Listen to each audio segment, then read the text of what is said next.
All the best. शुरू करिए। नमस्कार दोस्तों, आप सभी को आगाम पर अरुणाचल प्रदेश की एक बहुत ही प्यारी शब्द है जिसका अर्थ होता है कि इसमें जो है मंगल कामनाएं पूरित होती है, मंगल कामनाओं से पूरित है। ये माने कि आप जब आप किसी मेहमान का अभिवादन करते हैं या फिर किसी कार्यक्रम की शुभारंभ और उसकी सफलता की कामना करते हुए आपके सामने वाले से आप उनको संबोधित करते हुए आगाम पर कहते हैं, तो मंगल कामनाएं उसमें भरी होती है। तो इसी के साथ आप सभी को पुनः आगाम पर मैं डॉक्टर तुनुंग ताबुंग कंचनजंगा समूह की ओर से कंचनजंगा पत्रिका द्वारा आयोजित पद्मश्री तेमसुलाओ मैडम स्मृति क्षमा चाहती हूँ, पद्मश्री तेमसुलाओ स्मृति व्याख्यान माला वक्तव्य एवं संवाद में मैं आप सभी का हार्दिक अभिनंदन करती हूँ।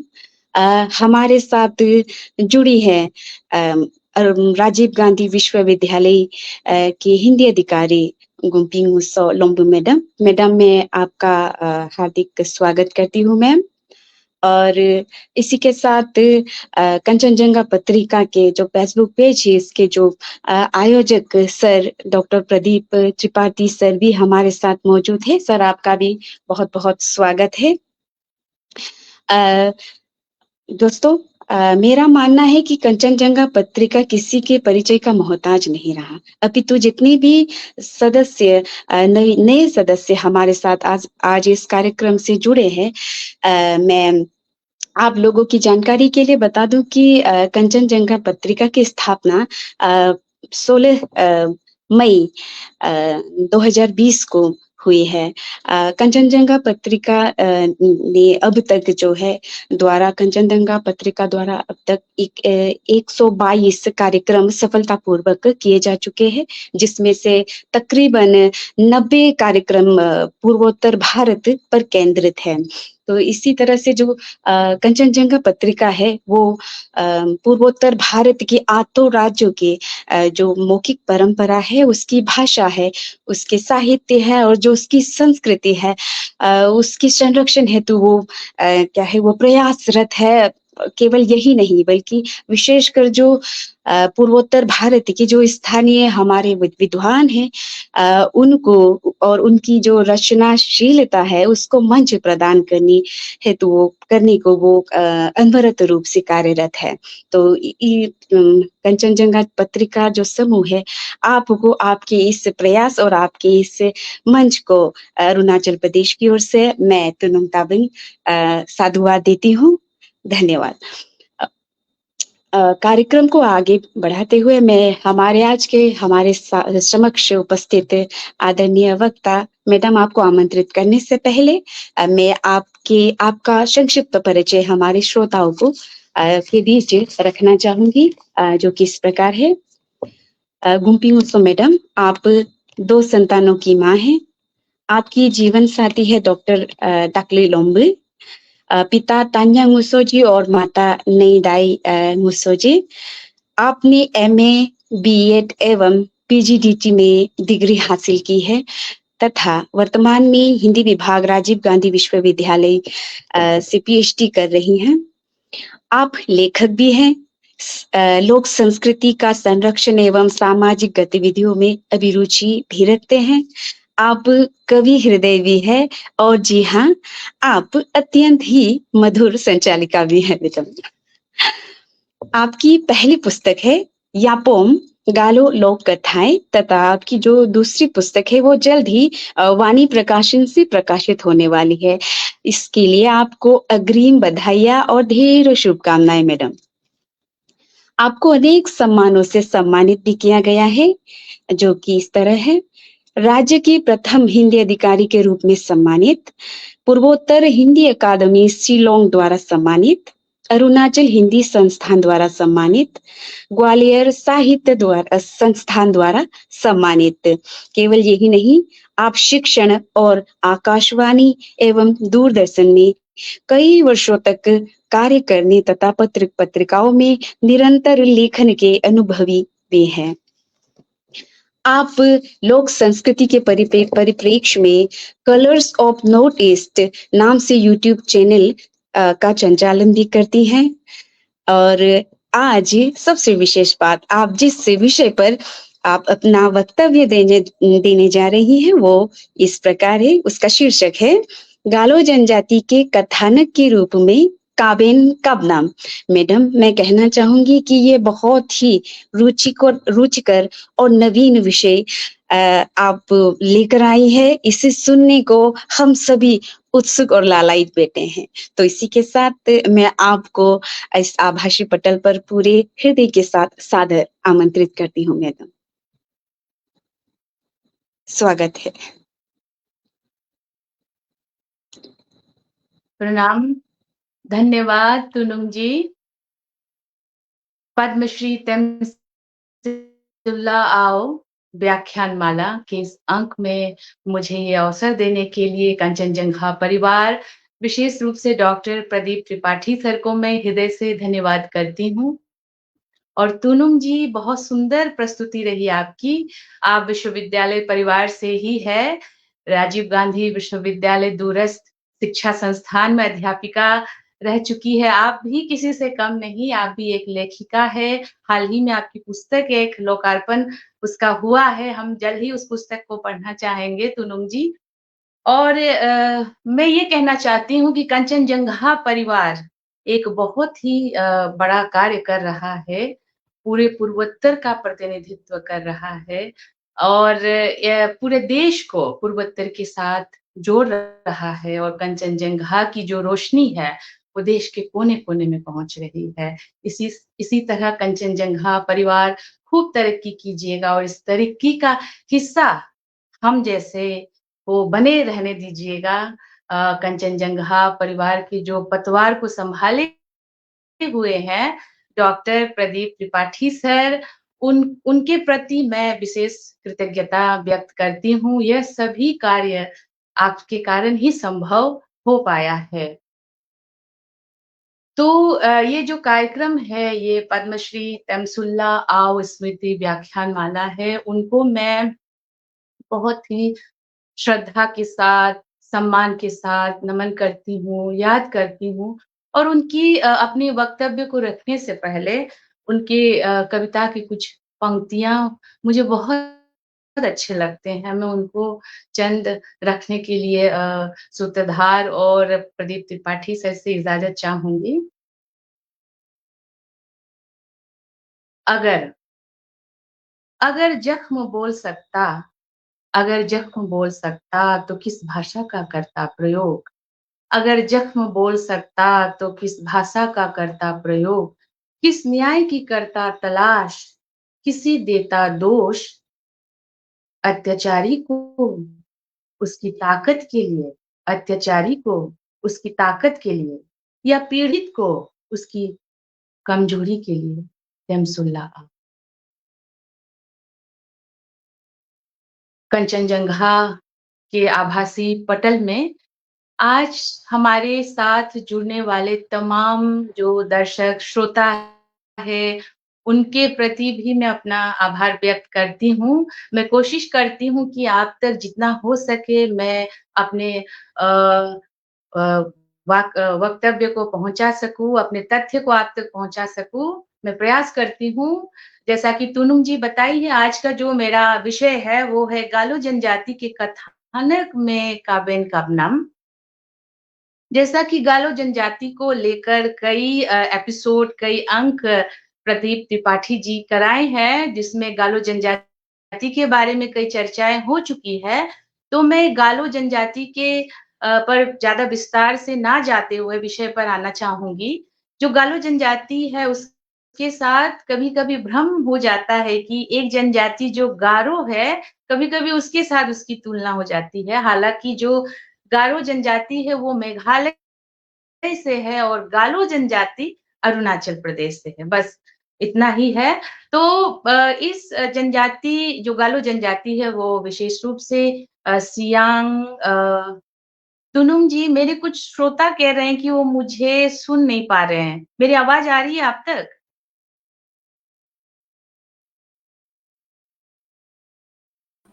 आपकी आवाज़ बिल्कुल स्पष्ट है। आप अपना जारी रखिए। बिल्कुल स्पष्ट है मैडम। ठीक। जी, जी, जी। तो जो गालो जनजाति है वो अरुणाचल प्रदेश से है, विशेष रूप से सियांग और असम के कुछ सीमावर्ती इलाकों में विकसित है और गालो जनजाति जो है बहुत ही समृद्ध संस्कृति, कला संस्कृति, लोक मान्यता है उनकी अपनी। तो ये जो काबिन कबनम है, इसको समझने से पहले इस जो मैं आलेख तैयार की हूँ, इसमें निजिक निजिक यानी कि पुजारी, निकोग यानी कि वक्ता और रिलीबोंगो यानी कि धन लक्ष्मी और आई अगम यानी कि आध्यात्मिक वरदान, ओमे ओरो यानी कि दुल्हन दुल्हा, अ, दान दापो यानी कि जो दुल्हन के परिवार है, जो दुल्हा के परिवार है, इन शब्दों को आपको थोड़ा समझ लेना होगा क्योंकि इसी के आधार पर मैं अपने शोध आलेख को तैयार की हूँ। तो इन शब्दों का बार-बार यहाँ प्रयोग होने की संभावना है। तो काबिन की उत्पत्ति या इसके सिद्धांत को लेकर 2 लोक कथाएँ हमारे बीच बहुत ही प्रचलित है। मैं बचपन से मैं स्वयं भी सुनती आई हूँ और हमारे जो समाज के जो अच्छे वक्ता हैं, उनसे भी सुनती हूँ कि जो मिथुन जो काबिन कबनम की जो उत्पत्ति हुई है, उसको लेकर 2 सिद्धांत मैं तैयार की हूँ। एक सिद्धांत है मिथुन बलि के लिए काबिन और दूसरा विवाह समारोह के लिए काबिन। अब मिथुन बलि के लिए जो काबिन है, उसको लेकर एक कथा है कि पुरातन दिनों में हर समाज, हर सभ्यता की अपनी गाथा, कथाएँ होती है और उसी के विश्वास पर सभ्यता आगे आती है। बिल्कुल उसी तरह गालो समाज में भी लोक कथाएँ प्रचुर मात्रा में है और इन्हीं लोक कथाओं के आधार पर गालो समाज आगे आई है अपनी सभ्यता को लेकर। तो एक लोक कथा ये है कि पुरातन दिनों में एक तरह से कहना चाहूँगी कि दिव्य काल रहा होगा जब पेड़-पौधे, जीव-जंतु सभी आपस में वार्तालाप, संप्रेषण कर सकते हैं एक मानव की तरह। तो एक ऐसा समय था कि एक पक्षी जो है पारंपरिक पक्षी जिसे मानपुकुरुरु कहा जाता है, उस पक्षी ने तानी से आकर कहा कि तानी हमारे पृथ्वी पे भूतगामरो यानी कि जो शीतकालीन देवी-देवताएँ हैं, वो पधार रहे हैं भूतगामरो हमारी धरती पे, तो उनके स्वागत के लिए हमें कुछ आयोजन करने की व्यवस्था करनी चाहिए। उस मानपुकुरुरु पक्षी ने तानी से ये बात कही, तो उसके बाद तानी को भी लगा भई हमारे घर कोई पधार रहा है, कोई अतिथि आ रहे हैं, तो उनके स्वागत के लिए हमें कुछ करना चाहिए। तो ऐसे में तानी अपने मिथुन से जो उनके साथ है, उनसे वो वार्तालाप करते हैं कि किस प्रकार भूतेगामरो यानी कि शीतकालीन देवी-देवताओं का पृथ्वी पे स्वागत किया जाए, उनके स्वागत के लिए कुछ व्यवस्थाएँ होनी चाहिए। ऐसे में बात सब जब सभी लोग जब एक साथ बैठ के जब बातें हुए, अंत में ये निष्कर्ष हुआ कि किसी एक की बलि होनी चाहिए भूतगामरों के स्वागत के लिए। अब तानी भी अपनी बलि देना नहीं चाहता और मिथुन भी अपनी बलि नहीं देना चाहता। ऐसे में जब सामंजस्य स्थापित हुआ, तो दोनों के बीच प्रतियोगिताएँ हुई कि कौन यदि जो प्रतियोगिता में हारता है, वही गामरों के लिए उनकी बलि चढ़ाई जाएगी, शीतकालीन देवी-देवताओं के लिए उसकी बलि चढ़ाई जाएगी। इसके बाद जो प्रतियोगिताएँ आपस में हुई, उन सारी प्रतियोगिताओं में तानी विजय हुए, वो जीत गए और मिथुन को बहुत दुखी मन के साथ, भारी मन के साथ उन्हें बलि पर चढ़ना पड़ा और इसीलिए इस मिथुन बलि के साथ ये भी कहा जाता है कि मिथुन की बलि जब पूरे विश्वास के साथ, पूरे सम्मान के साथ जब उसकी बलि चढ़ाई जाती है, तब उसे अशुभ नहीं माना जाता है। ऐसे में इस तरह से इस लोक कथा के आधार पर ये माना गया है कि पहली बार धरती में गालो समाज में मिथुन की बलि चढ़ाई गई। ये एक बहुत ही पुरातन लोक संस्करण है जिसे हमारे जो युवा पीढ़ी है वो कम ही जानते हैं इसके बारे में। इसके बाद जब मिथुन मिथुन बलि के लिए काबिन। जब मिथुन को बलि चढ़ाया जाता है, किस कार्य के लिए उसे बलि चढ़ाया जाता है, उस वक़्त भी काबिन गाया जाता है। अब काबिन के जो 2 सिद्धांत हैं, इसके बाद मैं काबिन में आऊँगी। इसके बाद विवाह समारोह के लिए काबिन गाए जाते हैं। विवाह समारोह के लिए जो काबिन गाए जाते हैं, इसके पीछे भी एक लोक कथा है। जैसा कि मैं आप सभी को बताई हूँ कि हर समाज अपनी लोक कथा पे आधार पर सभ्यता को विशेष रूप से जनजातीय समाज, तो इसको लेकर भी ये लोक कथा प्रचलित है कि एक समय था जब हमारी बेटियाँ, हमारे बेटे, बालक-बालिकाएँ दोनों ही एक ही परिवार में रहा करते थे। फिर एक दिन ऐसा आया कि उन दोनों में से किसी को विवाह होकर अपने बाबुल के आँगन को त्याग कर जाना है। अब दोनों जाना नहीं चाहते हैं, दोनों चाहते हैं कि वो अपने ही घर रहे। कौन जाएगा अपने माता-पिता के घर को छोड़कर, त्याग कर। ऐसे में आज्ञाकारी कान्या और आच्यकारबा कारा, ये लोक कथा बहुत ही प्रचलित है गालो समाज में। इसके बाद उनके बीच भी प्रतियोगिताएँ होती है। प्रतियोगिताएँ में जो महिलाएँ करती हैं उसे पुरुष द्वारा धारण करने के लिए दिया जाता है और पुरुष द्वारा जो किए जाते हैं उसे महिलाओं द्वारा किया जाता है। इस प्रतियोगिता में जब प्रतियोगिता खत्म हो जाती है तो वे एक ऐसे निष्कर्ष में पहुँचते हैं कि महिलाओं द्वारा जो कार्य है, वो महिलाओं द्वारा ही सँभाली जानी चाहिए और पुरुष द्वारा जो कार्य है, वो पुरुष द्वारा ही किया जाना चाहिए। और अंत में ये निर्णय होता है कि आज्ञाकारी कन्या ब्याह कर ससुराल या अपने माता-पिता के घर को त्याग कर वो जाएँगी और आज्ञाकारी कारवा घर पर ही रहेंगे। यहीं से गालो समाज सत्तात्मक समाज की उत्पत्ति भी मानते हैं कि इसी कारण आज हमारे बेटे जो है वो घर अपने क्या बहुओं को लाते हैं और बेटियाँ घर त्याग कर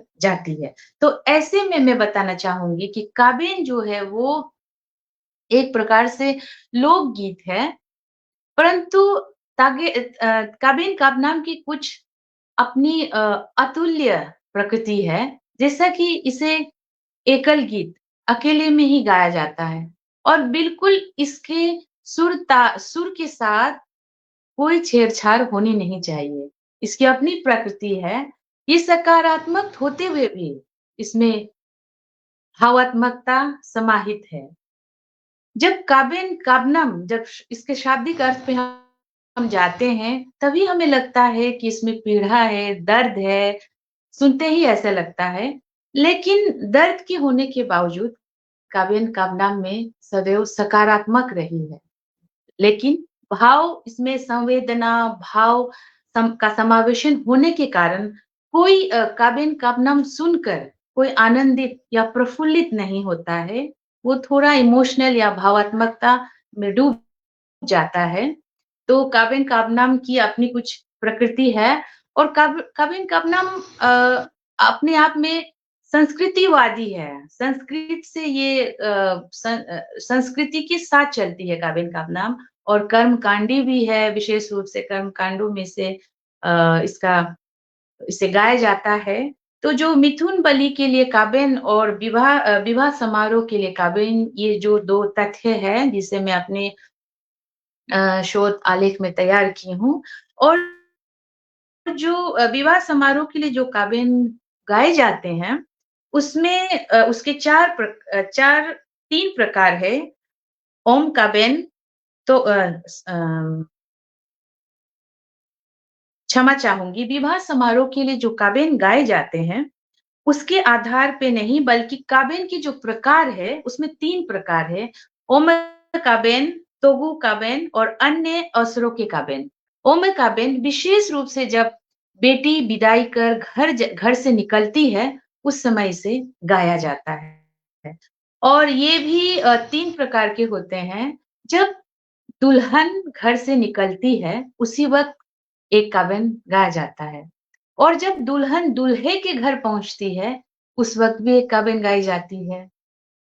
और तीसरा जो प्रकार है इसके तहत, वो है कि दुल्हन स्वयं ही अपने लिए काबिन काबिन गीत गा सकता है। यदि वो एक निकोक है, अच्छे वक्ता है, तो वो स्वयं भी अपने लिए काबिन गा सकता है। जब दुल्हन अपने घर से रवाना होती है, उस वक़्त जो काबिन गाए जाते हैं, जो महिलाएँ विशेष रूप से काबिन महिलाएँ ही गाती है, तो महिलाएँ एक गाथा सुनाती है पूरे उसके बचपन से लेकर वो कैसे बालिक हुई, उसके बाद कैसे विवाह होकर वो जा रही है, वो सारे उसको एक काबिन में समेट कर एक गीत के रूप में प्रस्तुत करती हैं और उसे समझाती भी है कि आप किसी और के घर जा रहे हैं, उस घर को आप पराया ना समझिएगा, अपना ही समझिएगा और इसके बाद ये भी ना समझिएगा कि हम आपको इस घर से या इस अपने माता-पिता के घर से आपको त्याग करने के लिए मजबूर कर रहे हैं, बल्कि ये जो नियम नीति है, ये अनिकारी कन्या द्वारा स्थापित है। उन्होंने ही इस नियम को आरंभ किया था और वो खुशी-खुशी अपने बाबुल के आँगन को त्याग कर गए थे, इसीलिए दुल्हन को ये कहते हैं कि आप रोइएगा नहीं, धोइएगा नहीं, आप हँसी-खुशी उस घर पे भी जाइएगा और वहाँ भी प्यार बाँटिएगा और घर को सँभालिएगा। और फिर जब दुल्हन दूल्हे के घर पहुँचती है, उस वक़्त भी दूल्हे के घर की ओर से काबिन गाए जाते हैं, स्वागत के रूप में, नई नवेली दुल्हन आई है।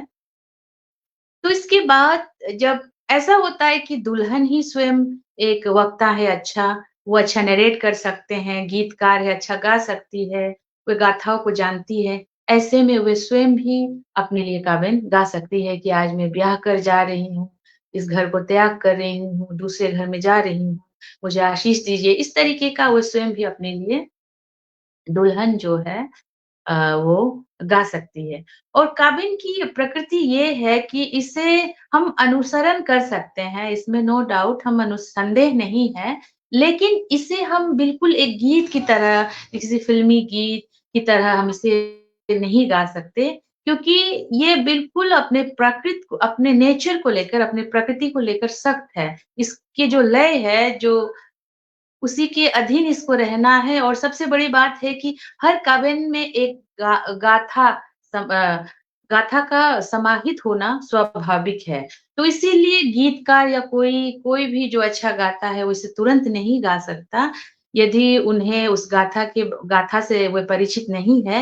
हाँ, इसका अनुसरण कर सकते हैं, इसके लय के साथ, इसके धुन के साथ कुछ गाया जा सकता है।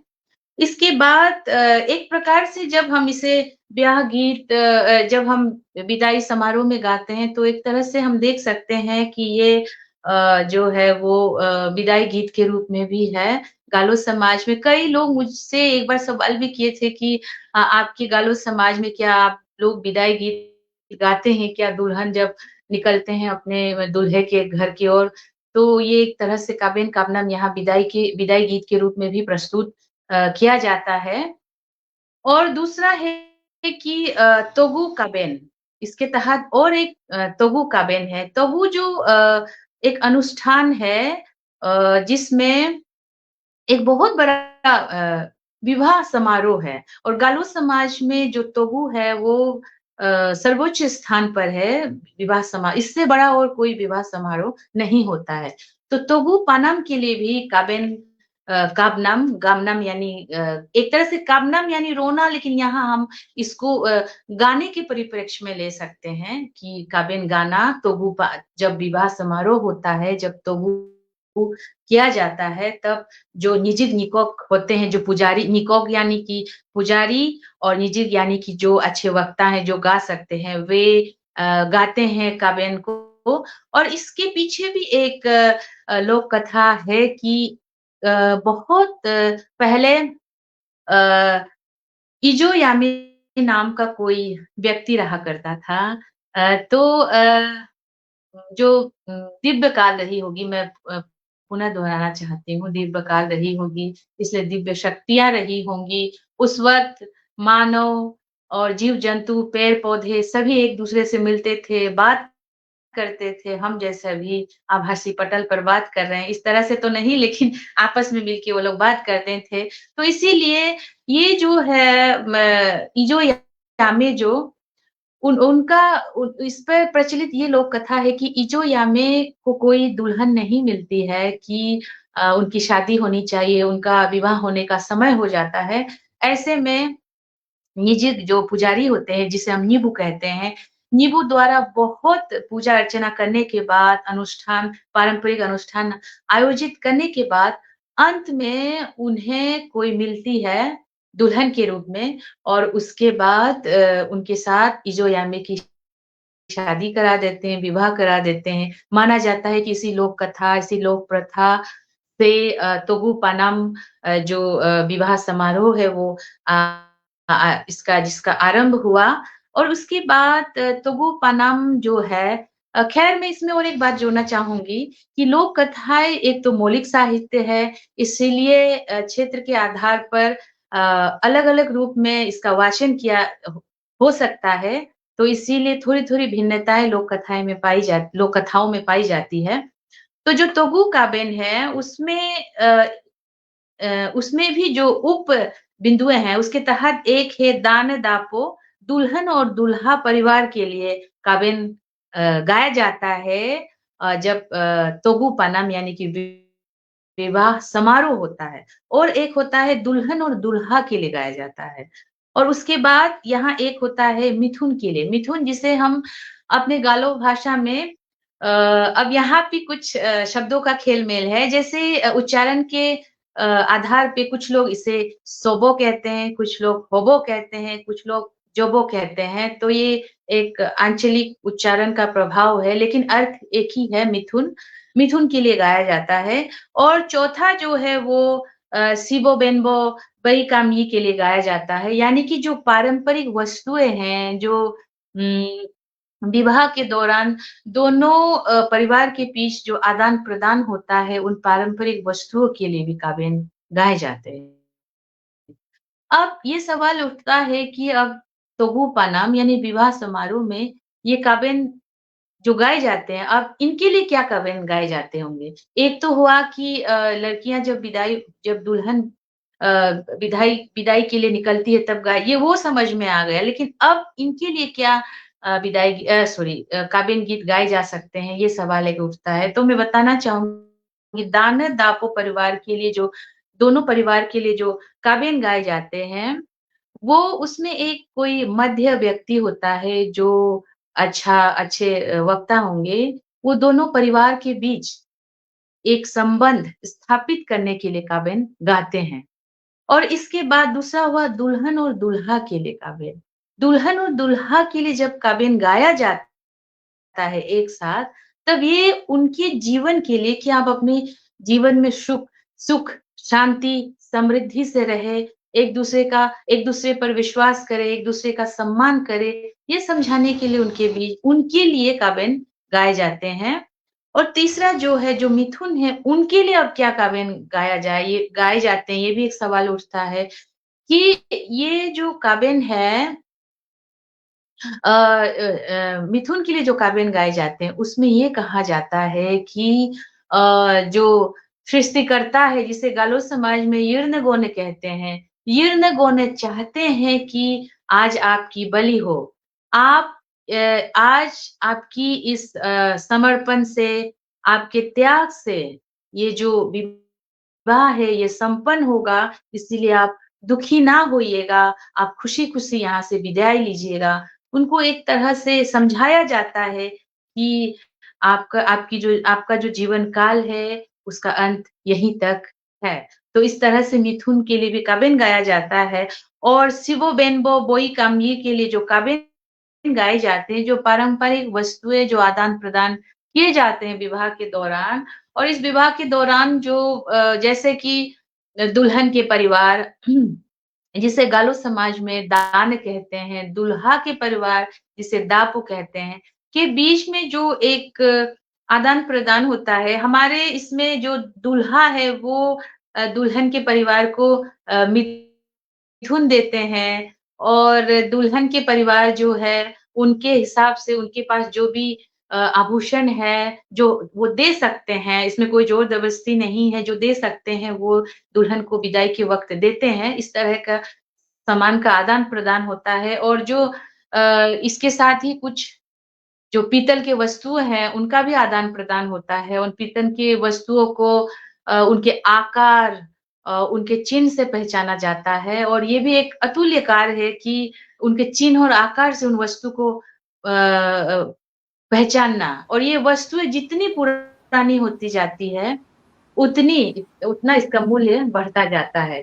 तो इसे हम जैसे कि हम आभूषण की बात करें तो इसमें दोंगने, दोकू अ, दोगलू, उसके बाद में तागुम, गुम्पू, उसके बाद में अगर हम पीतल के वस्तुओं की बात करें तो इसमें आदम, बाती, बारकू, बारते बहुत सारे ऐसे जो आकार और चिन्ह से पहचाने जा सकते हैं। केवल कहने से उसको पहचानना मुश्किल है और अभी की युवा पीढ़ी तो शायद ही पहचान पाएँगे। उनको केवल देखकर लगेगा कि ये पीतल की वस्तु है शायद। लेकिन उसको पहचानने के जो तरीके हैं वो बिल्कुल ही अलग है, मैं भी नहीं पहचान पाती हूँ इन वस्तुओं को। तो इसके लिए भी काबिन गाए जाते हैं और इसके लिए काबिन एक तरह से इसलिए भी गाए जाते हैं, कि जो एंटीक चीज़ें हैं, जो पुरानी चीज़ें हैं वो जैसे कि दादा-परदादा से वो उनकी संपत्ति है, उनके पास रहती है। बहुत मेरे ऊपर कई दादा-परदादा रहे होंगे, उनसे वो संपत्ति चली आती है।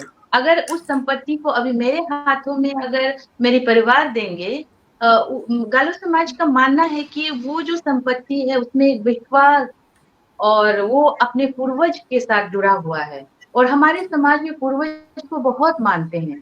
इसीलिए उस वस्तु को आप जब किसी को दे रहे हैं, तो एक होता है कि उसमें पूर्वज का सम्मान, प्रेम को भी साथ में आप उसका भी विसर्जन कर रहे हैं। इसीलिए उस वस्तु के लिए भी काव्य गाया जाता है कि हम अपने दायित्व का निर्वाह कर रहे हैं, ये जो नियम है इसका अनुपालन कर रहे हैं, इसलिए आपको ये जो वस्तु है इसे उस परिवार को सौंप रहे हैं। तो इस तरह से वस्तुओं के लिए भी काव्य गाए जाते हैं। इसके बाद है कि मोपिन काव्य, जो मोपिन काव्य है जैसा सभी को पता है कि गालो जनजाति अप्रैल के माह में मोपिन उत्सव खूब धूमधाम मनाते हैं, एक-दूसरे पर लेप लगाते हैं, चावल लगाते हैं एक-दूसरे पर, ये वो सारा अपना खूब वो करते हैं। उस अवसर पे भी ये लोग गालो समाज काबिन गीत गाते हैं। तो इसमें जब काबिन गाते हैं तो उस काबिन की जो पृष्ठभूमि होगी वो फसल उपजाऊ के लिए कि फसल अच्छे उपजाऊ हो, खेत में फसल अच्छे उगे, सब सुख समृद्धि हो, कोई बीमार ना हो। और जब मोपिन देवी जब पधारती है, गालो समाज का मानना है कि मोपिन त्योहार के दौरान अन्न की देवी पधारती है, उस वक़्त अन्न की देवी से काव्यन के द्वारा वार्तालाप किया जाता है कि आप हमारे समाज को सुख समृद्धि दीजिए, आप हमारे समाज में कोई भी व्यक्ति भूखा ना सोए, हर घर अन्न का उपजाऊ हो। तो इस तरह से उस समय भी काव्यन गाए जाते हैं और उस समय मैं जैसा कि आपको बताई हूँ कि जो मिथुन है, वो हमारे समाज में उसे एक सर्वोच्च स्थान दिया जाता है और यहीं पर लोगों के मन में ये भी सवाल आ रहा होगा कि बलि प्रथा को लेकर, कर्मकांडी को लेकर, तो मैं कहूँगी कि बलि प्रथा जो है हमारे समाज में, लेकिन एक सकारात्मक रूप में है। बिल्कुल ऐसा नहीं कि इधर-उधर किसी को भी पकड़ के उसी को बलि चढ़ा दिए, ऐसा नहीं। किसी भी जीव ने जन्म लिया तो उसकी मृत्यु तय है। आज मैं यहाँ बोल रही हूँ, हम सब बोल रहे हैं, हमारी मृत्यु भी तय है। तो उसी तरह उस बलि प्रथा में मिथुन या किसी भी जानवर को यदि बलि चढ़ाया जाता है तो उससे निवेदन किया जाता है और सृष्टिकर्ता से जो पुजारी होते हैं, वो अपने अनुष्ठानिक भाषा में कहते हैं कि ये जो बलि है, ये मानव सभ्यता को आगे ले जाने के लिए, मानव की अच्छाई के लिए बलि चढ़ाई जा रही है। इसे कोई ढिंढोरा पीटने के लिए या गाना बजाने के लिए या अन्य शौक के लिए बलि नहीं चढ़ाई जा रही है। इसीलिए बलि प्रथा होने के बावजूद एक सकारात्मक रूप में है गालो समाज में और ये अलग बात है कि बूचड़खाने जो हर जगह मिल जाती है वो अलग बात है, लेकिन जो मान्यताएँ हमारे समाज में चली आ रही है पूर्वज की, उसके हिसाब से जानवरों को यूं ही मारना या उनके साथ गलत व्यवहार करना हमारे समाज में भी गलत गलत माना जाता है। तो जो उस मिथुन है उसके लिए भी एक इस मोपिन त्योहार के दौरान काबेन गीत गाए जाते हैं। इसके बाद है रिली बोंगो, यानी कि धन लक्ष्मी। हर समाज में धन लक्ष्मी के लिए भी गीत गाए जाते हैं, हर समाज में धन लक्ष्मी के लिए पूजा अर्चना की जाती है। वैसे ही मोपिन त्योहार के दौरान रिली बोंगो, जो महिलाएं होती है विशेष रूप से, वे जो प्रतिमाएं तैयार की जाती हैं जिसे हम दिप कहते हैं गालो समाज में, और विशेष रूप से वन फूलों, वन पत्तियों और बांस से तैयार किया जाता है इन प्रतिमाओं को, और उन प्रतिमाओं के समीप जाकर रिली बोंगो वो लेते हैं, और रिली बोंगो को वो अपनी एक जिसे हम अबार अबार नहीं इगिन कहते हैं, इगिन में वो ढक कर लक्ष्मी को वो सफेद कपड़े से ढक कर अपने घर वापस ले जाती है। उनका गालो समाज का मानना है कि इस तरीके से वो मोपिन की जो प्रतिमाएं तैयार होती हैं उनसे लक्ष्मी, धन लक्ष्मी का आगमन घर पर होगा। तो धन लक्ष्मी के आगमन के लिए और आई आगम के लिए, अच्छी आत्माओं के लिए काबिन गीत गाए जाते हैं कि धन लक्ष्मी है कि जो देवियां हैं वो इस समाज को धन लक्ष्मी दे, समृद्धि दे, सुख दे। इस तरह से काबिन उस समय भी गाए जाते हैं, और बहुत सारे ऐसे अवसर भी हैं जहाँ काबिन गाए जाते हैं जिस पर अभी शोध करना और बाकी है। और मुझे जहाँ तक समझ में आ रहा है, अभी मैं आपके समक्ष रखी हूँ कि काबिन की उत्पत्ति कैसे हुई, और काबिन को लेकर जो 2 लोक कथाएँ हैं, जिसे हम सिद्धांत भी कह सकते हैं। काबिन की उत्पत्ति पर मिथुन बलि के लिए काबिन, और दूसरा है विवाह समारोह के लिए काबिन। और काबिन के प्रकार के रूप में हम देख सकते हैं कि काबिन ओम काबिन, तोगु काबिन और अन्य असुरों के काबिन। और जो ओम काबिन है उसमें 3 प्रकार के काबिन हैं। एक काबिन जो है वो दुल्हन जब घर से निकलती है उस वक़्त गाए जाते हैं, और एक दूसरा काबिन जो है वो दुल्हन जब दूल्हा के घर पहुँचती है तब गाए जाते हैं, और एक काबिन है दुल्हन अपने स्वयं के लिए भी अ, गाती है। लेकिन ये कोई अनिवार्य नहीं है कि दुल्हन अपने लिए गाएगी, जो दुल्हन गा सकती है, वे गाएँगे। इसके बाद हुआ हम लोग तोगु काबिन, जो अभी मैं बताई हूँ शादी-ब्याह समारोह में जो काबिन गीत गाए जाते हैं, उसे हम तोगु काबिन कहते हैं। और इस काबिन के अंदर भी इसके 4 उपबिंदु हैं, जिसमें है कि दान दापो, यानी कि दुल्हन और दूल्हा परिवार के लिए, दुल्हन और दूल्हा के लिए काबिन गीत, और मिथुन के लिए काबिन गीत, और जो पारंपरिक वस्तुएँ हैं, उनके लिए काबिन गीत। तो इसके बाद हम चौथे जो पॉइंट है वो है मोपिन काबिन, अभी जो मैं बताई हूँ मोपिन। और इसके बाद अंत में जो अन्य अवसर पर जो काबिन गीत गाए जाते हैं, इस पर भी बहुत सारी लोक कथाएँ हैं। एक लोक कथाएँ जो हमारे समाज में सुनने को मिलता है, जैसे कि हमारे समाज में कारी कारका, पुगो आलो, चिबोलारे, इस तरह से गालो समाज को अ समाज अपने आप में विभक्त है। हालाँकि हम अ, विभक्त होते भी एकता के सूत्र में बंधे हुए हैं, लेकिन थोड़े नियम नीतियाँ और जो लोक कथाएँ हैं, वो आपस में थोड़ी-सी भिन्नताएँ रखते हैं। तो जो पुगो आलो क्षेत्र के हैं, उनका कहना है कि जो तारी कहते हैं तुनुंग जी जान रहे होंगे, तारी जो है नदी के किनारे पाया जाता है, विशेष रूप से बड़ी नदियों के किनारे। उस तारी को जब खाते हैं, तो इंसान कभी-कभार, मैं तो वैसे आज तक उस स्वाद को मुझे पता नहीं कैसा होता है, लेकिन एक पारंपरिक कीड़ा ही कहूँगी मैं उसे, नदी के किनारे पाया जाता है, तो उसको खाने के बाद उसमें से कुछ ऐसे निकल जाते हैं जिससे इंसान एक तरह से नशा भी कह सकते हैं या मादक हो जाता है, वो थोड़े समय के लिए खो जाता है कि क्या क्या हो रहा है मेरे साथ? तो एक इसके ऊपर भी एक लोक कथा है कि ऐसी अवस्था में भी काबिन गीत गाए जाते हैं ताकि उनको शीघ्र ठीक किया जाए। और तारी क्यों खाया जाता है, इसके पीछे भी लोक कथा है, वो आज मैं नहीं बोलूँगी। तो इसीलिए जो ये है अन्य अवसर पर गाए जाते हैं। और दूसरी बात है कि जब कोई इंसान वृद्ध इंसान विशेष रूप से जो बड़े-बुजुर्ग हैं जिनकी मृत्यु हो जाती है, उस वक़्त उनको एक तरह से विदाई विदाई के तौर पे भी कुछ लोगों को मैंने काबिन गाते हुए सुना है, वो बहुत पीड़ादायक होता है। वो अपने काबिन के माध्यम से उनके जो जीवन काल है उसको वो अपने काबिन के माध्यम से बताते हैं। इस तरह से वो बड़े हुए, इस तरह से वो अपने जीवन काल में रहे, इस तरह से वो आज इस धरती को विदाई करके जा रहे हैं। तो इस तरह से कभी-कभार मैं सुनी हूँ कि किसी की मृत्यु पर भी वो हालाँकि बहुत कम होता है। तो जो काबिन काबनाम है, इसके बाद जो हम बात कर रहे हैं, इसमें काबिन काबनाम जैसा कि इसकी जो प्रकृति है, वो बोलो बहुत ही अपने आप में सख्त है। काबिन काबनाम संस्कृतिवादी है, कर्मकांडी है, परंतु इसमें ध्यान देने की बात यह है कि जो काबिन है, वो जो शादी-ब्याह में जो काबिन गीत गाए जाते हैं, वो काबिन गीत हम यदि मुझे भी आता, तो मैं भी गा लूँगी, ऐसा है। वो कोई भी गा सकता है, अगर आप उस गाथा को जानते हैं, उस दुल्हन को जानते हैं, दूल्हा को जानते हैं, तो गा सकते हैं।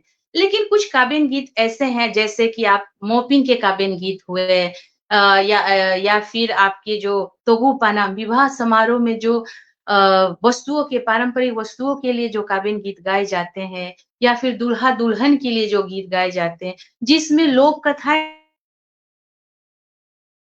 समाहित है और जिसमें गाथाएँ समाहित है, ऐसे काबिन को जो निजिक या जो निकोक है, वही गा सकते हैं। और जो और इसमें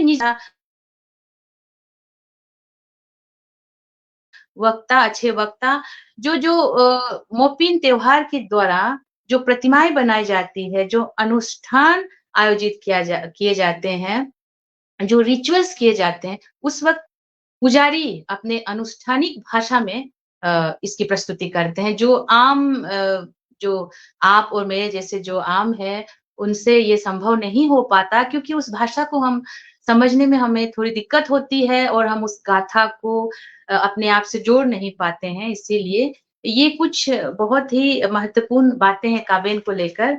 और दूसरी बात ये है कि काबिन जो है वो अपने आप में एक लय के साथ इसे गाया जाता है और बिना वाद्य यंत्र के और ये एकल गीत है। इसमें ना कोई कोरस होगा, ना कोई नर्तक होगा, ना कोई नर्तकी होगी, वो बिल्कुल एकल गीत है और विशेष रूप से महिलाओं द्वारा गाई जाती है।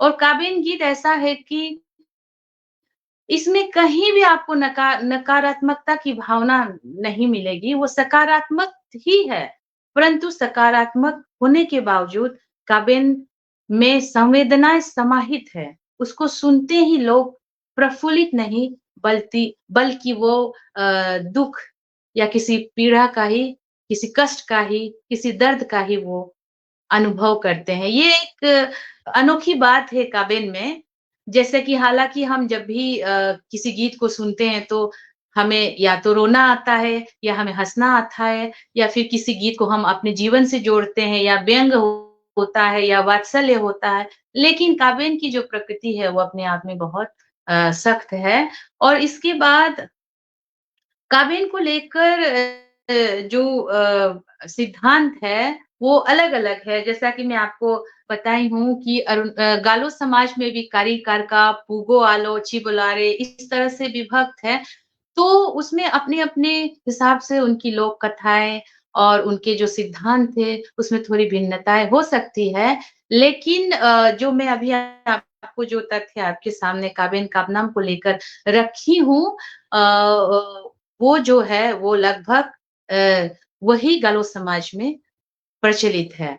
और वैसे समय का अभाव भी है, मैं थोड़ा-सा इसको छोटा करती हूँ अपने वक्तव्य को और काबिन काबनाम को लेकर बहुत सारे शोध इस पर हो सकते हैं और मैं एक आप लोगों को जो हमारे विशेष रूप से युवा पीढ़ी जुड़े होंगे, कुछ स्टूडेंट्स, शोधार्थी अरुणाचल प्रदेश से ही नहीं पूर्वोत्तर से और पूर्वोत्तर से ही नहीं बाहर से भी जुड़े होंगे। मैं चाहती हूँ वे भी शोध करें गालो समाज और अरुणाचली समाज पे। तो मैं कुछ किताबों का संकलन आप सभी को दिखाना चाहूँगी कि काबिन जो है इस पर क्या कौन-कौन सी किताबें आपको इस पर पढ़नी चाहिए। ये जो एक किताब है tribal echoes folk tales from Arunachal Pradesh, इस किताब को आप पढ़ सकते हैं। और इसके बाद एक किताब मेरे पास है the folklore of Galos an overview by Morge Ete, बहुत अच्छा किताब है, इसे भी आप पढ़ सकते हैं। और इसके बाद एक किताब मेरे हाथ में है the Nikok compilation of summons the ritual healings Mudek Boje. इनका हालांकि आईएसबीएन नंबर वगैरह नहीं है, परंतु ये भी बहुत अच्छी पुस्तक है। इसमें गालो संस्कृति, समाज और जो कर्मकांडी चीजें हैं उनके बारे में विस्तार से है। और ये एल एन श्रीवास्तव द गालोंग्स बहुत पुरानी किताब है, 1960s में लिखी गई थी। इस किताब को भी आप देख सकते हैं। उसके बाद Verrier Elwin a new book of tribal fiction, ये भी पढ़ सकते हैं। बहुत विस्तार है, हालांकि कुछ चीजों को आप छाट सकते हैं, इसमें पढ़ने के बाद आपको पता लगेगा। इसके बाद वेरियर एल्बन की पुस्तक है myths of north east frontier, ये भी आप पढ़ सकते हैं, इसमें बहुत सारी बातें हैं। इसके बाद श्री न्योदेक योंगाम की पुस्तक है the mythology of Mopin festival of Galo community of Arunachal Pradesh, इसको भी आप पढ़ सकते हैं। उसके बाद जो हर जुबा पे है, अरुणाचल के शोधार्थी के हर जुबा पे है, a philosophy for NEFA Verrier Elwin, इस पुस्तक को भी पढ़ सकते हैं। इसमें भी काबिन का नाम गालो संस्कृति, लोक परंपरा, साहित्य, सब कुछ है अरुणाचल प्रदेश के बारे में, पूरे पूर्वोत्तर के बारे में। इसके बाद ये जो अंतिम पुस्तक मेरे हाथ में है, ये बहुत ही महत्वपूर्ण है। ये पुस्तक मेरे लिए मुझे बहुत अच्छा लगा। Myths from North East India, functional perspective of Galo myths in a changing context. Ili Doye इस वक्त वे शायद देरानातुंग कॉलेज में सह आचार्य के पद पर आसीन है। उनकी ये पुस्तक मुझे बहुत अच्छी लगी। इस तरीके से हम प्रोफेसर तामो मिबांग, पूर्व कुलपति अरुणाचल प्रदेश के जो पहले जनजातीय कुलपति रहे हैं, स्वर्गीय तामो मिबांग, उनकी पुस्तक है, इसको भी देख सकते हैं। इन सारी पुस्तकों, इसके अलावा भी आप स्कूपर्स यूजीसी केयर लिस्ट में भी कई ऐसे शोध है, जिस पर शोध पत्र है, अपलोडेड है, जिस पर गालो समाज को लेकर, उनकी संस्कृति और परंपराएं, मान्यताएं को लेकर उसमें बहुत सारी बातें हैं, जिस पर और ये सारी जो विषय है, किसी समाज की संस्कृति, विश्वास, परंपराएं, मान्यताएं, ये बहुत विराट विषय है अपने आप में। इस पर बोलने के लिए, इसको सीखने के लिए जीवन भर लग जाएगा, फिर भी हम इसको समेट नहीं पाएंगे, मुझे ऐसा लगता है। इसीलिए इसको हम समय के साथ धीरे-धीरे सीख रहे हैं। मैं भी सीख रही हूँ, आप सब भी सीख रहे हैं। और साथ ही इस वक्तव्य को मैं समापन की ओर ले जाने से पहले, मैं ये एक बात कहना चाहती हूँ कि जब हम सामाजिक सांस्कृतिक संस्कृति की बात कर रहे हैं, तो मेरा मानना है कि समाज, संस्कृति या भाषा को सीमित दायरे के अंदर नहीं रहना चाहिए। हमें एक-दूसरे की संस्कृति, समाज के मूल्यों को, भाषा को आदान-प्रदान करना चाहिए, ताकि भविष्य में हम युवा पीढ़ी के लिए इसे संरक्षित कर पाएँगे। हम यदि इसे अपने स्तर तक ही सीमित रखेंगे, तो कभी भी कोई भी संस्कृति, कोई भी सभ्यता आगे बढ़ने में उसे बहुत ही मुसीबतों का सामना करना पड़ेगा। और विशेष रूप से भाषा के संदर्भ में तो मैं कहना चाहूँगी कि पूर्वोत्तर की भाषा को भी बहुत सारे जो मुझे लगता है बहुत सारे मेरे राजभाषा समूह के भी लोग जुड़े होंगे, उन्हें भी कहना चाहूँगी कि पूर्वोत्तर की जो भाषाएँ हैं, उसे भी सीखिए। और आपकी जो भाषा है, वो तो हम भोजपुरी में बोलती हूँ, मैथिली बोलती हूँ, असमिया बोलती हूँ, बंगाली बोलती हूँ, पंजाबी बोलती हूँ, मुझे बहुत अच्छा लगता है भोजपुरी बोलना। तो इसीलिए इस तरह से भाषा का आदान-प्रदान होना चाहिए। मैं जो अरुणाचल या पूर्वोत्तर की जो भाषाएँ हैं, आप ज़रूर सीखिएगा, बहुत प्यारी है ये भाषाएँ। और मैं अगर अच्छा गाती, तो आज के कार्यक्रम में मैं ज़रूर आपको एक काबिन गीत सुनाती, लेकिन बदकिस्मती मेरी कि मैं बहुत बेसुरा गाती हूँ। लेकिन मैं आपको बताना चाहूँगी कि ना ना ना, ना ना ना, ना ना ना ना, ना ना ना, शायद इसी लय में गाया जाता है काव्यन। हालाँकि मैं बहुत बेसुरा हूँ, फिर भी मुझे लगता है इसी एक लय में काव्यन को गाया जाता है और वो लयबद्ध होता है, उसी लय के अंदर काव्यन होता है और जो काव्यन के लिए जो अंतिम शब्द होता है, उसी पर जोर होता है पूरे गीत का और एक बहुत ही संवेदना के साथ, एक शांत भावना के साथ, एक संदेश के साथ काव्यन को गाया जाता है और जब भी काव्यन गाया जाता है, जिनको समझ में आता है, वो रोते हैं। भले ही उसमें सकारात्मक की भावना आए, लेकिन वो रोते हैं, क्योंकि वो दिल को छू जाती है। इसीलिए मैंने ये विषय लिया, क्योंकि बहुत सारे विषय हैं गालो समाज में, किसी भी समाज में जिस पर मैं बोल सकती थी या मुझे बोलना चाहिए था। लेकिन ये जो काव्यन का नाम है, ये एक तो संकट ग्रस्त अवस्था में है और उसको जानने वाले लोग भी बहुत कम है, इसीलिए मैंने इस विषय का चयन किया। आशा करती हूँ कि मैं जो कुछ बोली हूँ, वो मेरे दर्शक तक पहुँचे होंगे, श्रोता सुने होंगे मुझे और मुझे जीवन में सीखते रहना चाहिए और भी मैं सीखूँगी। और इस पटल के लिए डॉक्टर प्रदीप त्रिपाठी जी को और डॉक्टर तूनुंग जी को बहुत-बहुत धन्यवाद और दर्शक को विशेष रूप से धन्यवाद कि आपने धैर्य के साथ मुझे सुना और हम फिर मिलेंगे किसी एक ऐसे कार्यक्रम में, तब तक आप सभी अपना ख्याल रखिएगा।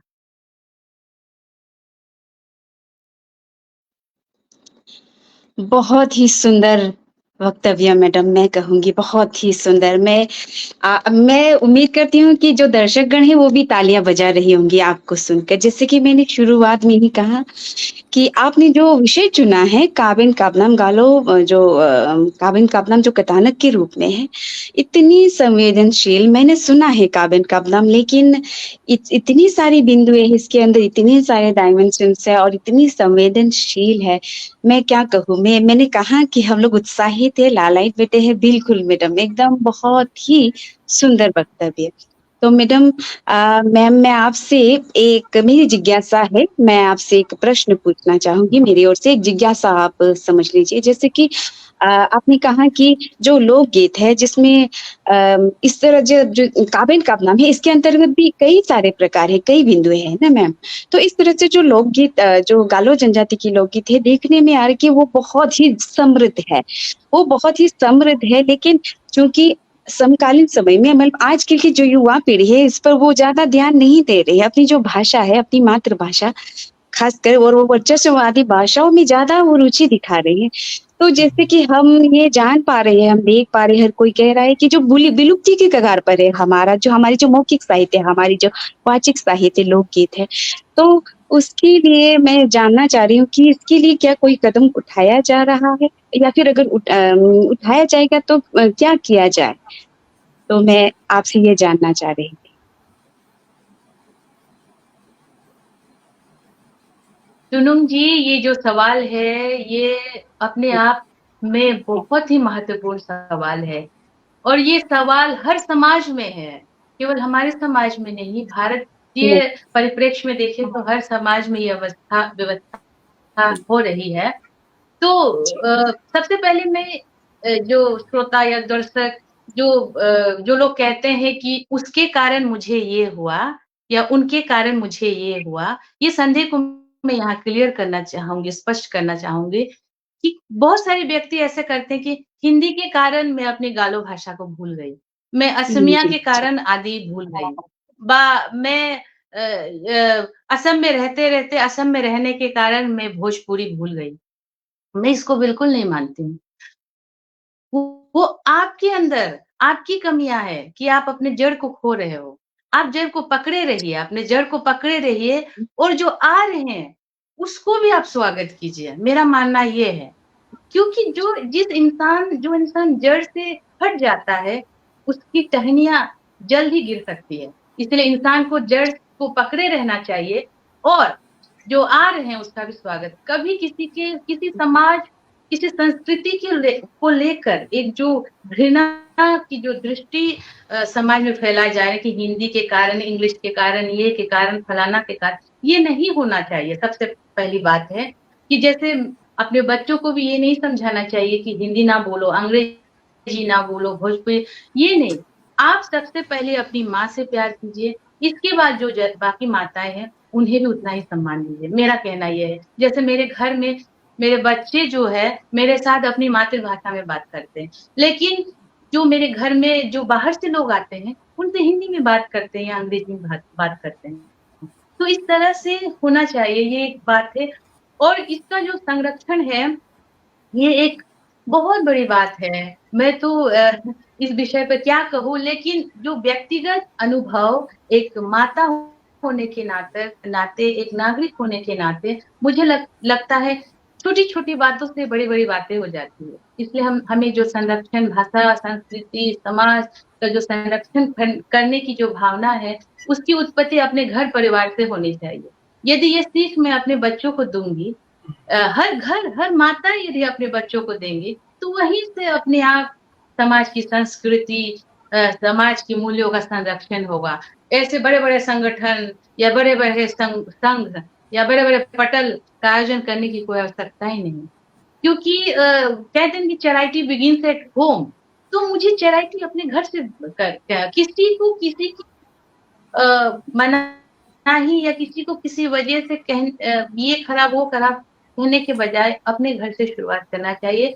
संरक्षण स्वयं होगा, ये एक व्यक्तिगत अनुभव है। और दूसरी बात है कि हम भाषा, संस्कृति, लोक कला, इसके संरक्षण के बारे में बात करें तो इस पर पाठ्यक्रम होने चाहिए। जैसे कि मैं स्वयं भी अगर जाती हूँ दिल्ली वगैरह कहीं जाती हूँ, तो मुझे सबसे पहले कहाँ से है पूछते हैं, क्या है पूछते हैं, तो मुझे एक तो दुःख भी लगता है, गुस्सा बिल्कुल नहीं आता है। क्योंकि दुःख इसलिए क्योंकि इससे क्या होता है कि हम एक-दूसरे को नहीं जान पा रहे हैं, इसीलिए उसके मन में ये सवाल है।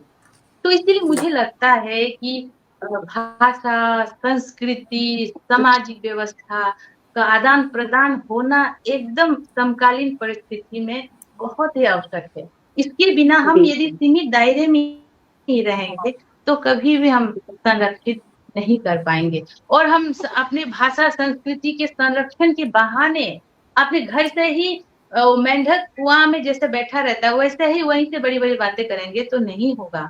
हमें एक-दूसरे को प्यार, एकता के सूत्र में बंध कर हमें इसका संरक्षण करना चाहिए। दूर हरियाणा या पंजाब में बैठे व्यक्ति को भी अरुणाचल के जनजातीय समाज के बारे में सोचना चाहिए। और मुझे भी, जी, मेरे जैसे आम नागरिक जो अरुणाचल के पर्वतीय इलाके में बैठे हैं, उनको भी केरल जैसे, कश्मीर जैसे भूमि के संस्कृति, लोक कला के संरक्षण के बारे में सोचना चाहिए। मेरे कहने का बिल्कुल। तात्पर्य ये है कि बड़ी-बड़ी बातें संगठन, सरकार के अलावा भी हम छोटी-छोटी बातों पर ध्यान देकर अपनी लोक कला, संस्कृति को युगों-युगों तक जीवित रख सकते हैं। जी, बहुत-बहुत धन्यवाद। बहुत सुंदर तरीके से आपने मेरी जिज्ञासा को संतुष्ट किया मैडम, बहुत-बहुत धन्यवाद। इसी के साथ मैं तूनुंग जी, जी सर। जी सर। तारो सिद्दीक जी हमारे बहुत ही अजीज साथी तारो सिद्दीक जी जी, का एक सवाल मैंने स्क्रीन पर लिया है और वो जी लिख सर। रहे हैं कि गुम्पी जी, हम जानना चाहते हैं कि वर्तमान समाज में इन पारंपरिक आभूषणों का क्या मोल है, जिसकी चर्चा आप कर रही थी कि आप भी शायद ना पहचान पाए। उसी में वो आगे लिखते हैं कि युवा पीढ़ी इन आभूषणों को पहचानते तक नहीं है। तब यह प्रश्न वास्तविक है कि इनका महत्व कब तक कायम रह सकता है? ये उनका एक आपसे सवाल है।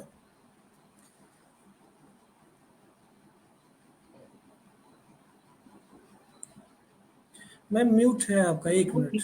हाँ, जी, जी। ये जो सवाल है तारो सिंदीक जी का, वे कवि है, उनके कविताओं को मैं भी पढ़ती हूँ और उनका ये सवाल जो है बहुत ही जायज़ सवाल है। मैं स्वयं भी पहचानती नहीं हूँ इन आभूषणों को, लेकिन मेरी पहचान की पहुँच जहाँ तक है, वहाँ वहाँ उस पॉइंट से मैं इस बात को रखना चाहूँगी कि इन आभूषणों को जो आभूषणों की जो मूल्य है वो समाज में आज की परिस्थिति में जो पुरातन जो वस्तुएं थे, आभूषण थे, वो कहीं रह गए हैं या किसी अमीर घराने के पास रह गए हैं, उसको उन आभूषणों को हम मुश्किल से ही देख पाते हैं।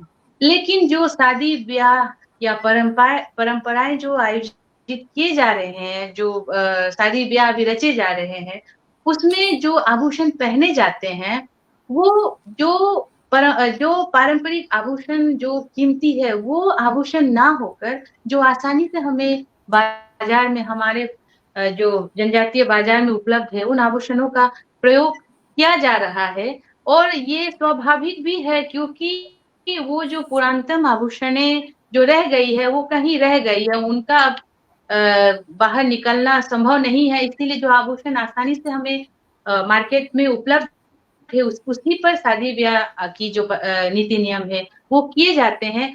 और साथ में उनका एक सवाल ये था कि ये जो इसका मूल्य कहाँ तक रह सकता है। तो मैं समझती हूँ कि अभी इस पर बात चर्चा कर ही रही थी। मुझे लगता है इसके मूल्य को हमें पीढ़ी दर पीढ़ी कायम रखने का प्रयास करना चाहिए। कहाँ तक इसके मूल्य कायम रह सकता है, इस पर बोलना थोड़ा कठिन होगा, लेकिन एक जिम्मेदार नागरिक होने के नाते हमें प्रयास करना चाहिए कि इन मूल्यों को अपने बच्चों को बताए, अपने आने वाली पीढ़ी को बताए कि इनका मूल्य क्या है, और इस आभूषण को इस प्रयोग में लाया जाता है, और इस आभूषण की कीमत तब वैसी थी, आज वैसी हो गई है। इन जो बदलाव आभूषण और जो पीतल के वस्तुओं में आ रहे हैं, इसको उनको बताना होगा, फिर वो अपने आने वाली पीढ़ी को बताएंगे। जो एक तरह से हमारे समाज में शादी ब्याह की, अब इस पर बोलेंगे तो बहुत सारी बातें आ जाएंगी। आजकल हर समाज में हो रहा है कि शादी ब्याह की रस्में हो या कोई भी बर्थडे पार्टी हो, कोई भी अनुष्ठान हो, सारे जो अनुष्ठान है वहां में आधुनिकता और पारंपरिक दोनों का मिश्रण होकर एक नए रीति रिवाज जन्म ले रहा है। तो इस रीति रिवाज के जन्म लेने के कारण हमारे कई नियम नीतियां उसी जो जन्मे रीति रिवाज के अंदर दबकर रह जाती है। तो मुझे लगता है जो पारंपरिक तौर पर जो शादी ब्याह रस्में निभाई जा रही थी, उन्हीं शादी ब्याह रस्मों को हमें मानकर चलना चाहिए। और वो शादी ब्याह की रस्में बहुत साधारण थी, उन पे खर्चे भी कम होते थे। लेकिन आज जो शादी ब्याह की रस्में हम देख रहे हैं, उसमें लाखों करोड़ों की खर्च है।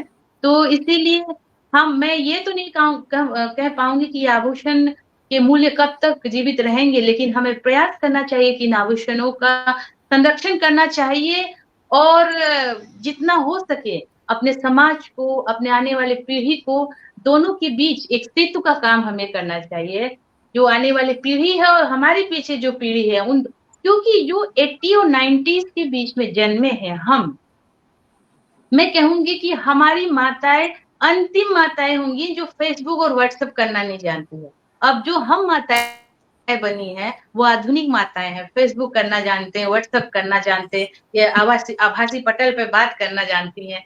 इसीलिए हम जो मध्यकाल है, हमें प्राचीन और आधुनिक को रीति के बीच हम खड़े हैं, तो दोनों को जोड़ने का काम करना चाहिए। अगर हमारी पीढ़ी चली जाएगी, हाँ, तो हमने दूरदर्शन को भी देखा और हमने आज तक को भी देखा, हमारी पीढ़ी अगर चली जाएगी तो ये सारी वस्तुओं का मूल्य भी खत्म हो जाए। मैडम, एक सवाल मैं और अपना इसमें जोड़ना चाहूँगा। हालांकि तमाम संदर्भों के हवाले से लगभग बातचीत हो चुकी है, फिर भी जैसे आप काबिन और काबरान गीतों की बात कर रही हैं, उसकी परंपरा की बात कर रही हैं, तो आज से हम 2-3 पीढ़ी पहले अगर जाएं और आज की जो हमारी पीढ़ी है, उसके स्वरूप में किस तरीके का बदलाव आया है, क्या है, उसके संदर्भ में कुछ आप बताएंगे क्या? उसका जो स्वरूप है किस तरह से बदला, वो कितना बचा हुआ है?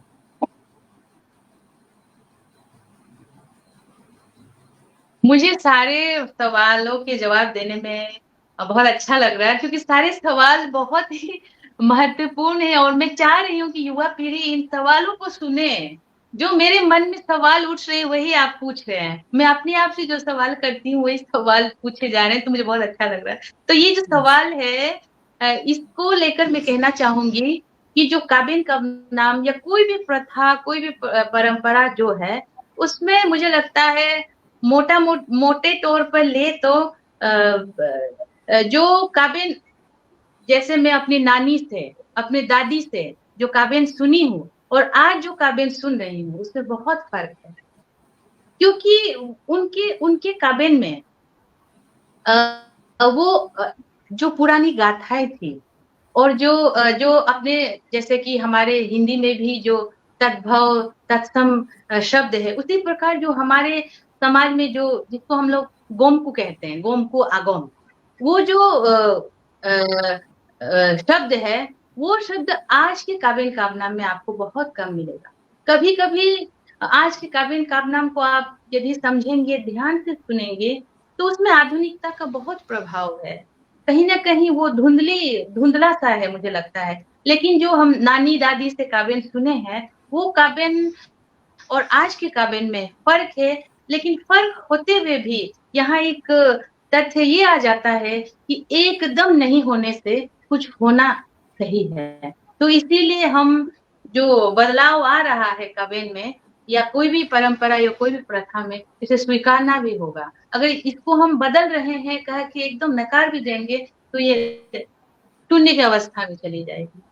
इसीलिए बदलाव तो सर आया है, जो हम दादी नानी से सुने हैं, और आज के काबिन में बदलाव है सर। जो पूर्ववर्ती काबिन है मैडम, क्या उन सब चीज़ों का दस्तावेजीकरण हुआ है कि या वह मौखिक परंपरा में ही है चीज़ें? लिखित रूप में कुछ चीज़ें आई हैं क्या? सर अभी एक पुस्तक मैंने आपको दिखाया था, यहाँ से यही कहीं होगी। किसी किसी पुस्तक में उस डॉक्यूमेंटेशन, दस्तावेजीकरण हुआ है उनका। और कुछ कुछ दो एक आध जो अभी पुस्तकें में दिखाई हूँ, इसमें है ये। लेकिन उस तरह से एक ग्रंथ के रूप में अभी तक नहीं आया है। काबिन काबनाम पर ही मूल रूप से लिखा गया कोई पुस्तक अभी तक शायद मेरे संज्ञान में ना हो, लेकिन मुझे अभी तक मिला नहीं। लेकिन इस पर काबिन काबनाम पर लेकर पाठ या आलेख इन सारी पुस्तकों में है। और सबसे बड़ी बात है सर कि काबिन काबनाम जो जानते हैं, जो इस गीत को जानते हैं, वे ही बहुत कम रह गए हैं आज के समाज में। दो एकाध बहुत ही कम महिलाएं हैं जो जानते होंगे। लेकिन जैसा कि मैं बोली हूँ कि जो लय से अच्छा गाते होंगे, जो गीतकार हैं, वो उसको सुन के अनुसरण कर सकते हैं कि काबिन ऐसे गाए जाते हैं। लेकिन वो जो संवेदना है, वो उनमें दिखाई नहीं देती है, जो असल काबिन में होनी चाहिए। तो उसकी जानकार जो विशेषज्ञ है, विद्वान है, विदुषी है, बहुत कम रह गए हैं। इसीलिए संकटग्रस्त अवस्था में है काबिन। इसीलिए मैं इस विषय का चुनाव की हूँ और मुझे लगता है इस पर और शोध कार्य होनी चाहिए और ऐसे पटल पर इस पर चर्चाएं होनी चाहिए। धन्यवाद मैडम। अब मैं पुनः यह मंच तोनुंग तामिंग जी को सौंपता हूँ कि वो आगे की प्रक्रिया पूरी करें।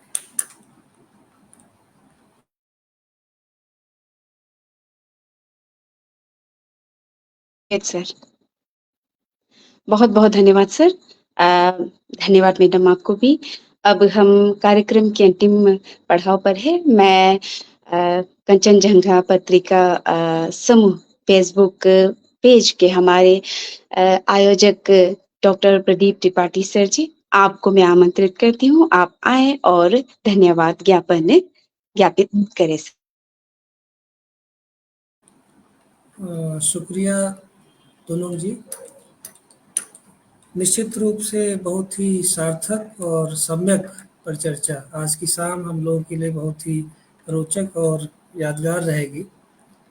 लगातार मैं दर्शकों के और श्रोताओं के कमेंट्स देख रहा था, टिप्पणियाँ देख रहा था, बहुत सारे सवाल, बहुत सारी प्रतिक्रियाएं आई हैं। जाहिर सी बात है कि उनकी टिप्पणियों से यह अंदाज़ा लगाया जा सकता है कि यह कार्यक्रम बहुत ही सार्थक रहा है। तो आज हम सब जानते हैं कि यह श्रृंखला पद्मश्री तेमसुला आओ जी के नाम पर चल रही है और इस सीरीज का यह 18वां कार्यक्रम था, जिसमें हम लोग आज गुम्पी मैडम को सुन रहे थे और उन्होंने काबिन और काबनाम को लेकर के जिस तरह से बहुत ही गहराई के साथ, बहुत ही अर्थपूर्ण और सुनियोजित ढंग से बातचीत की है। निश्चित रूप से हम आपके वक्तव्य से बहुत ही समृद्ध हुए हैं। गालो जनजाति की लोक परंपराएं, लोक विश्वास, उनकी जो मान्यताएं हैं, मिथक है, जो विश्वास है, बहुत बड़ा विषय है जिसकी ओर आपने संकेत किया है और उसमें जिस पर बहुत ही कम बातचीत अब तक हुई थी, खास करके यह विषय आपके द्वारा ही चिन्हित किया गया था, काबिन काबनाम। जब मैं शीर्षक देख रहा था तो मुझे लगा कि इतना विस्तार इसमें नहीं होगा, लेकिन जब मैंने आज आपको सुना तो मुझे यह लग रहा है कि 1 घंटे में इस पर पूरी बातचीत नहीं की जा सकती है। तो मैं चाहूँगा कि अगर आप कभी इस पर विस्तार देना चाहेंगी या लिखित रूप में कुछ हमको देना चाहेंगी तो हम कंचनजंगा पत्रिका के माध्यम से अपने दर्शकों तक, पाठकों तक आपकी सामग्री को पहुँचाने की कोशिश करेंगे। आपने बहुत ही महत्वपूर्ण बात कही है कि हमें जैसे जिस तरह से आपने हिंदी, भोजपुरी, असमिया, बंगाली सीखी है, हम लोगों को भी पूर्वोत्तर की भाषाएँ सीखनी चाहिए, खास करके स्थानीय भाषाओं को सीखनी चाहिए। और जितनी भाषाएँ हम लोग सीखेंगे, सीखते हैं, उतने ही कहीं न कहीं हम अपनी ज्ञान परंपरा का, अपने ज्ञान का विस्तार कर रहे होते हैं। तो इस दृष्टि से भी यह बात बहुत ही महत्वपूर्ण है। आज के बहुत ही ज्ञानवर्धक, सारगर्भित वक्तव्य के लिए हम कंचनजंगा पत्रिका समूह की ओर से कुंती मैडम के प्रति हार्दिक आभार प्रकट करते हैं। और जैसा कि हम सब जानते हैं कि आज के कार्यक्रम की सूत्रधार डॉक्टर तुनुंग ताबिंग, जो कि बहुत ही अच्छी संचालिका है। मैं उनको अपने पटल पर तो पहली बार सुन रहा हूँ, लेकिन जजिंजा के पेज पर और जो अरुणाचल से जुड़े हुए कार्यक्रम हैं उसमें मैंने कई बार उनको सुना है।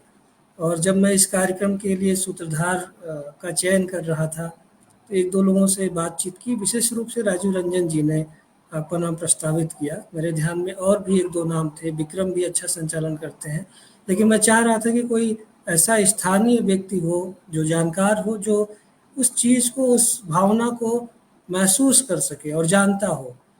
तो उसमें से आपने हमारे साथ बहुत ही बेहतरीन ढंग से निभाया और बहुत ही सुनियोजित और व्यवस्थित संचालन के लिए मैं कंचनजंगा पत्रिका समूह की ओर से आपके प्रति भी हृदय से आभार प्रकट करता हूँ।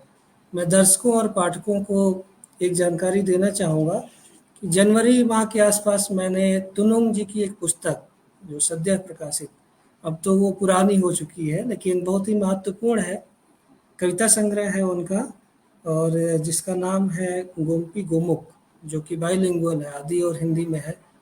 बहुत ही अच्छा बोलती हैं, बहुत अच्छी वक्ता है। हम चाहेंगे कि जल्द ही कंचनजंगा पत्रिका समूह की ओर से आपका भी, आपकी रुचि के अनुसार, जो विषय दुर्लभ है, जिस पर बहुत कम बातचीत हुई है, उस पर हम आपका व्याख्यान रखेंगे और कुछ आपकी कविताओं को भी हम सुनना चाहेंगे। एक हम लोग समन्वय नाम से एक सीरीज भी संचालित कर रहे हैं। वह एक प्रोजेक्ट का हिस्सा है जिसमें हमारी कोशिश है कि पूर्वोत्तर भारत के स्थानीय रचनाकारों की कविताओं का पाठ एक सीरीज के तहत चलाया जाए और उसका संपादन भी किया जाए। तो इसको मैं जल्द ही शुरू करने वाला हूँ। इसकी सूचनाएं मैंने कई बार साझा की है और अपरिहार्य कारणों से वह कार्यक्रम टलता रहा है, लेकिन आगे जब भी हम इसको शुरू करेंगे तो उस कड़ी में हम आप दोनों की उपस्थिति चाहते हैं। और कंचनजंगा पत्रिका समूह और पत्रिका का पूरा परिवार आपके सहयोग के लिए हमेशा आभारी रहेगा।